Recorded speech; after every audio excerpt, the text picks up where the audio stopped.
సంగారెడ్డిలోని Vikas vocational junior కళాశాలలో freshers పార్టీని స్థానిక వైఎంఆర్ గార్డెన్స్లో నిర్వహించడం జరిగింది. ఈ కార్యక్రమంలో కళాశాల ప్రిన్సిపల్ మాట్లాడుతూ విద్యార్థులు క్రమశిక్షణతో చదువుకుంటూ ఉన్నత లక్ష్యాలను ఎంచుకోవాలని, లక్ష్యాల కోసం సమయం వృధా చేయకుండా నిరంతరం కృషి చేస్తూ లక్ష్యాలని సాధించాలని అన్నారు. ఈ కార్యక్రమానికి సంగారెడ్డి జిల్లా అడిషనల్ ఎస్పీ సంజీవరావు విచ్చేసి మాట్లాడుతూ వొకేషనల్ కోర్సులు చేసిన వారు తొందరగా జాబ్ పొందుతారని సూచించారు. ఈ కార్యక్రమంలో జిల్లా అడిషనల్ ఎస్పీ సంజీవరావు, రాష్ట్ర యువజన సంఘాల అధ్యక్షులు వేణు, ఉపాధ్యాయులు రాథోడ్ రాజ్, కళాశాల correspondent Suryakiran, principal Lakshman, vice principal Madhusudan, కళాశాల బృందం, విద్యార్థులు పాల్గొన్నారు.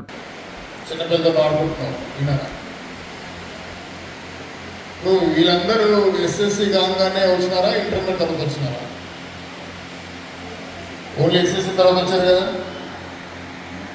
ఎస్ఎస్సి తర్వాత వచ్చినారు. ఇంకో 2 years తర్వాత వీళ్ళందరూ జాబ్లోకి వెళ్తారు.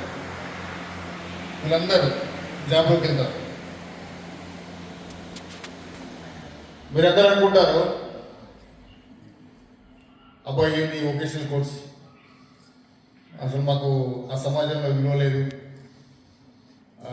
మేము చిన్న ఉద్యోగస్తులం అని చెప్పి మీరు ఫీల్ అవుతూ ఉంటారు.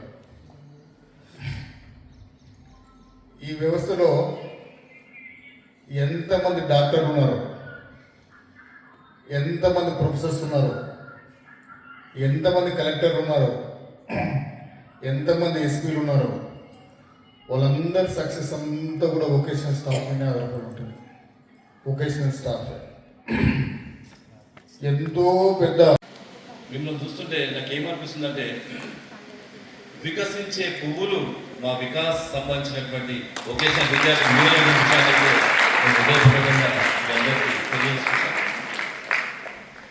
ఎందుకు చెప్తున్నానంటే, ఏదో సాధించాలనేటువంటి తపనతోని, ఏదో సాధించాలి, మా భవిష్యత్తు బంగారు బాట వినాలనేటువంటి దాని మీద విచ్చేసిన మిమ్మల్ని చూస్తుంటే నాకు ఎంత బాగా అనిపిస్తుందంటే, భారత మాత గర్వించదగ్గటువంటి విద్యార్థులు ఎక్కడంటే మన వికాస్ వొకేషనల్ కాలేజ్ సంబంధించిన విద్యార్థులు. అది మీరైన విషయాలైతే సాధారణంగా అందరికీ ఉండేటువంటిగా తెలియజేస్తుంది. ఇప్పుడు సమయము 1:20 అయితే కరెక్ట్ 2 గంటలకి భోజనం చేస్తాం. మరిన్ని అప్డేట్స్ కోసం మా ఛానల్ని సబ్స్క్రైబ్ చేయండి.